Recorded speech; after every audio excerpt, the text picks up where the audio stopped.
You guys still have a game left. Obviously, it's not for playoffs, but how are you kind of approaching this game when you know it's just going to be your last game of the season? Well, we still care where we end up in the league rankings, and we play for more than just, I don't know, we're playing for our fans, our club, and so we're taking this as if we're still in the playoffs. It's still a game that matters to us, and we want to end higher up than lower, obviously. When you look back at the season, obviously the goal was to be in the playoffs. What do you think were kind of the challenges you faced, or some of the things that needed to go differently? Well, I think we started off great, and I think losing the World Cup players was, obviously we knew that was going to happen, but I think that we assumed that we would still be okay, and I think that we were. We didn't get results where we needed, and then when everyone came back, they're all injured, and I think that that's kind of what hurt us, but it's no one's fault. It's just, I also look back and I think of all the unlucky things that happen, and sometimes it's just not meant to be, and the Sky Blue game, we hit 3 posts, PK, great, like it was just, at that point you just got to kind of be like, all right, it's just not meant to be right now. So but it's a feeling that sits with us that we never want to be back here again, so it's also motivating in the same way, and we'll be back in the playoffs next year for sure. You look at your road form, that's obviously been a struggle. You did win at Western New York this year, but that was the only time. Yeah. For you as a player, is there something that changes when you go on the road? What makes it difficult?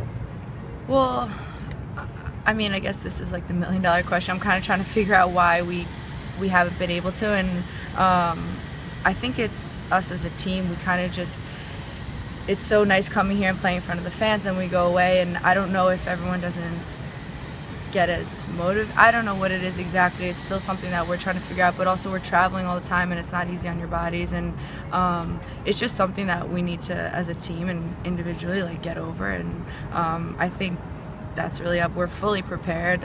Paul does a great job, does everything he can in his power. It's kind of like when we step on the field, it's a switch that needs to be flipped, and I don't know.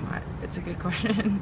You mentioned the national team players coming back and them being injured, and it seems like consistency, just getting the same players in the field has been a problem for the last few years with injuries, with the World Cup, and it's obviously something that's going to be a problem again next year with the Olympics, not as much, but how do you kind of get through that? Well, I think that we learned from it kind of in this season, unfortunately, the hard way, but at the same time, every team's kind of going through it. I think our case may have been a little bit more because we had like 8 or 9 people missing, and also I think that what's hard is that we never had the 11 that we wanted every single game. It was always filling roles, and we had a lot of young players coming in and stepping up, and we didn't play with a forward for a little while, so it was tough, but I think that we learned from your mistakes, and it'll be better next year. I can't see why it wouldn't be.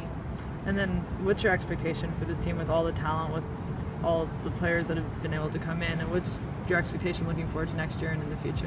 I mean, we need to bring back the championship. I think that we have the quality and the players and the coaching staff to do so. It just, we just need to get it done, and my expectations are big time, and especially for women's soccer just in general. I think it's going to be great next couple of years.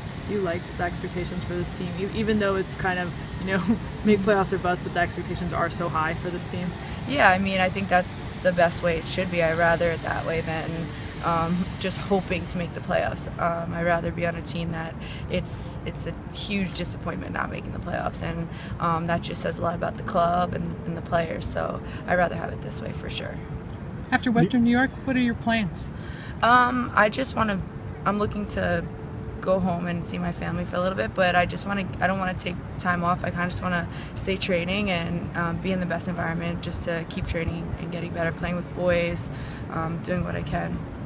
For you personally, Portland, it's 20,000 fans, but in other cities there is only like 1,000, 2,000. What do you think it needs to be done for the league to get better? I think that they're trying to figure that out also, but I think advertising maybe a little bit, just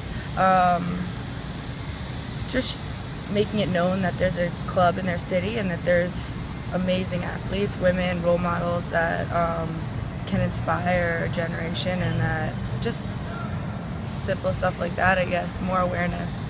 But what about the salaries? A lot of people from Europe, they don't come here because, you know, they don't make any money. Yeah, I mean, I think that we're all just wanting the league to make it and to survive, and we need this league, and I think the European players would love to come here and be a part of this league because it's the best in the world, I think, and it's too bad, but hopefully soon in the future that it will be better, and it'll be better salaries for everyone. Thanks, Allie. Yeah, cool.